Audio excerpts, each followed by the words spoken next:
Alright, so this is NPK Interview. We are back on the screens again with the program of the interviews. Okay, so this is SJ, your presenter, as always, and I'm also having my fellow presenter here, Jeff Cole. Yeah. As we also having our guest, Mr. Akim. Yeah, sure, we've been off for some time, so we are here back again. You really missed us. Alright, so Mr. Akim, you're most welcome. Thank you so much for having me. It's a pleasure to be here. Alright, so Mr. Akim, greet the people, greet the viewers. Hi everyone, how is everybody doing? My name is Akim Kabemba, and I'm happy to be here. Right, who is Akim? Right, wow, how can I put that? Oof, well, Akim is wow, that's a rather tough question to answer. But Akim is a 24-year-old, born on April 10th, 1996. 25 this year actually, because this is 2021. Okay. Who is from Sri Lanka, born and bred here. I grew up here, been here all my life.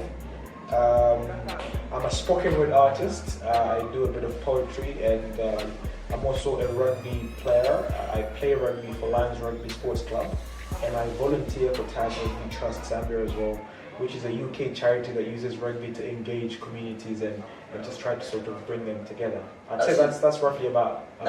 Interesting. Interesting. Thank you. I heard of your artist. Yeah. Okay, good. So this involves poetry writing, poetry. Is it presenting? All that. Okay. So tell us more about this thing. When did you become a poet, or how did you discover that you're a poet? Right. Well, I remember when I was in what we called the basic schools then. Yeah. Now they're called, I think, secondary schools because they're attached to the high schools back then. So I remember I was in grade 8 actually at Mpancha Secondary School somewhere along the Great East Road. And so there was a time when we had African Freedom Day, and they had no entertainment, and so I was called on by the headmistress at that point, Mrs. Mooney. She said, "Well, we need you to just do anything at all." And so I took to the stage and I did a poem about freedom. You know, it was really nice because I only had, I think, 5 minutes to prepare myself. Okay. And so I went to the stage and I just put a few words together. Of course, they had to make sense, and so I was able to present a poem. And then, to my surprise, people's response was very good. And so from that point, I was called by the poetry team for the school. I was asked to become a part of them, and so that's how I started back in grade 8. Fast forward a few years later, I sort of got interested in writing. Writing. Yeah. I never really presented anything at that point. I just wrote and then I just put it aside. But then, a few years later again, I sort of wanted to express my words. Okay. Because I felt like I could write something and then give it to someone, but then this person would not express it the way I would express it. And so I sort of tried to get that confidence to start presenting my own poetry. And so here I am now. I'm actually doing the presenting myself, and it's really nice actually. Okay, so you are doing both writing and also presenting the poems. Yeah. So there's a lot of emotion that is missing when you just write and hand it to someone. That's what I feel, at least. But when you're writing it, it's coming from a place that is true. It's original. Maybe it's something that I've been through or something that I've seen. And so when I'm reciting this piece, I always take myself back to that time when I had that feeling, or that time when I experienced that. And so I'm doing both at the moment. I'm actually writing and doing the reciting as well. Okay, this is good. I know there are people out there, a youth like myself out there, a lot of people that need that. They feel good when they listen to your poems. Okay, so what words can you just give them? What encouragement can you give to that youth out there who wants to become a good poet, a good writer of poetry scripts? What words can you just encourage that youth out there? Okay. All right. Well, firstly, I want to say thank you so much for just taking the time that you do to listen to everything or anything that I put out at all. It's really, really amazing to see that pieces that I put out get to you at some point. Well, it takes a lot to be a writer. It takes a lot. You must have a story to tell. You must have a story to tell. It goes beyond just being interested in writing. It has to get to a place where you feel like you've got something to share with the entire world. And so the best I can tell you right now is to just ask yourself one question. You want to be a writer? You want to be a poet? You want to be a spoken word artist? What story do you have to share? What part do you have to play? What message are you bringing to the rest of the world?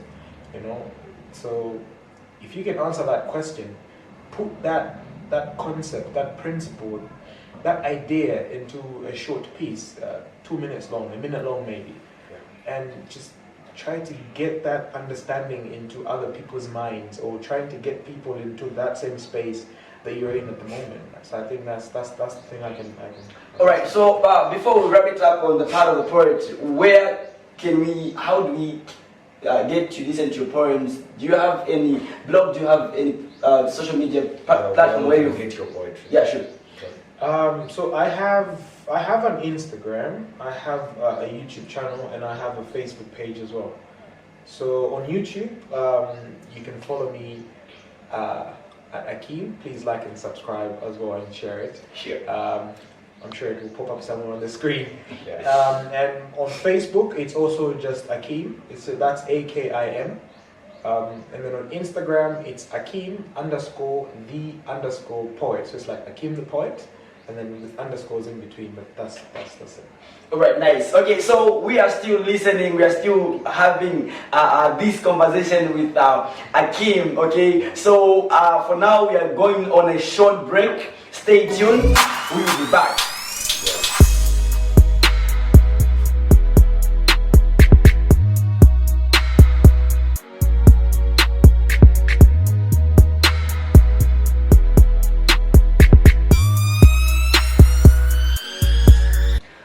All right, we are back, and we're still having this interesting conversation with Mr. Akim. Yeah. Right, Mr. Akim, I heard you mention something like you are a rugby player. Tell us more about rugby. Well, firstly, I started playing rugby when I was in high school. Actually, the first day of my high school, at Chongwe Secondary School. I got there and I was just having a look at the school, and then I went to the football pitch, and I found people passing around the rugby ball, and so I got interested, and that's how I joined the rugby team. I played for Chongwe Boys for 3 years. The whole 3 years I was there, and then I guess it sort of became a part of me. When I came back home, there was no rugby team close to me. I tried accessing Baobab, but you have to be a student for you to play for them, or you have to be somehow affiliated with them. Okay. And so I came back home, and as I was walking in the compound, I saw kids in the community pitch passing around the rugby ball. And so when I got close to find out what was going on, I was informed that there's a charity, a UK charity, that's Tag Rugby Trust, the one that I volunteer for. So they run, at that point I was informed that they run a program that is rugby focused, but also tries to help develop communities by educating the people involved and also doing some community work. So I got intrigued, I got interested. And so that was in 2014, actually, 2014. And so late 2014, I was asked by them, because being a rugby player, I wanted to continue playing rugby. And so I was asked by them if I could organize a group of boys to just sort of have fun, maybe the same people that we volunteer with. And so I agreed to that, and from that point, they provided us with the equipment we needed to get started. This is rugby balls, rugby boots, cones, and tags, and everything that we needed. And so in December of 2014, I took to the fields. I called out a few friends and a few young boys just for the sake of just trying to get them involved. Okay. I carried a few tags. We went there. We had some good fun, and it was really amazing to see how many people I was able to organize by January of 2015 when we actually had our first game. So it was really, really interesting. Yeah. All right, that's good. That's good. So you've been in rugby for some time. Yeah. So what is it that you have benefited so far? People need to know. Yes, there are other people who also are interested in the same game. So I would like to know how you have been like managing in terms of yes, I know that there are ups and downs, Of so course. yes, people would like to know, say, how is it about? What is involved in rugby? Yeah. Well, okay, right. So, 2000 and sorry, I'm just going to take you back for a little bit. Sure. So, 2015, 14, we started the rugby team. It was just a few boys. By 2015 January, we sort of had a proper team, and so we needed a name. And so the same volunteers from the UK, we sat down with them, and then they said, "Oh, you guys can be Lions." Okay, that was interesting to us. And so we became Lions rugby team at that point, and so from that moment, we tried to follow the model that Tag Rugby Trust has, which is to engage people, to educate people, and to impact people. And so we've done the engagement through bringing people together with a rugby ball. We basically bring them together on a rugby pitch, and we just have fun. We train with them, which is the same model that the Tag Rugby Trust Tag Rugby Trust charity has, engaging kids, and then in the same process educating them about what's important, how to give back to the community, and then the last part, which is to impact them by doing several kinds of community projects, like picking up litter in the streets, filling potholes and all that, and all that. And so our involvement in our community is in that we try to focus so much on people that are underprivileged, because we're trying to give them an opportunity at organized sport, because the Linda compound is quite an underprivileged community, as you may be aware. And so helping them understand that they can make it through sports, and helping them understand that it's important to give back to your community, because at the end of the day, that's what sort of uplifts the entire community. Sure. So we focused so much on that because of our environment, and because we want them to understand the importance of community unity. A few years ago, that was about in 2016, we got involved with high schools in the same district, this Chilanga district. Okay. And so our goal was to try and educate the schools and train them on how to play rugby, so they should represent themselves on district level. And so the district administration engaged us as a team, because we already had a structure going on, and so they just wanted to be a part of that. And we also benefited largely from them, because then their players also became our players. Okay. And so we trained them the best we could, and they competed. Actually, since 2016, they've been competing in district ball games every year, and their performance, I'll be frank, has improved since. Yeah, that's impressive. And so we have these tournaments that we go to from time to time, where we go and play other people from different teams. But ultimately, what we try to do is, aside from actually play rugby, is develop individual people, and just getting them to understand that they can do better than they already are. It's the only reason why they are still alive. Yeah. Because we believe that for someone to be alive means they have an achieved potential in them, that they can actually go forward. Yeah, true. And so we try to make them believe that, and we try to make them understand that if they can help a child understand the importance of giving back to the community by becoming leaders themselves, so they then become leaders, where they also dabble and volunteer with the charity, the Tag Rugby Trust charity, and also play contact with the rugby team. It becomes something that is systematic, you know. So yeah, which is what we try to do as best we can. Of course, we've got ups and downs here and there. We don't have formal sponsorship as a club, and so we have people of interest chip in whenever they can, especially when we need to travel. Yeah. But of course, our kit and everything that we use while we're training is donations that we get from the United Kingdom through the same charity, Tag Rugby Trust. Okay. So we've been able to be on our feet because of them, and everyone that's been helpful. We really appreciate you. Talking about the Sakala family, Mrs. Musonda, the Kabemba family, Shield Wisdom School, and the players themselves. You guys have been tremendous, and I really appreciate you for that on behalf of the club. So thank you. Sure. Right. So from your team, is there any achievement that maybe one of your players has a place in the national rugby team? Funny you say that, actually, because we have about 7 of us, me included, were selected to go and play Zimbabwe in Livingstone for an exhibition game. This is last year. It was amazing because that's good. yeah, I mean it was really amazing. I get a call and I'm asked to see if I can organize 6 boys, including myself 7, and then from town on the way to Livingston, they picked us up here because it was closer. So they picked us up here. We went down to Livingston, which is our first cup, my first cup, and the boys' first cup as well. So we went there. We played the game.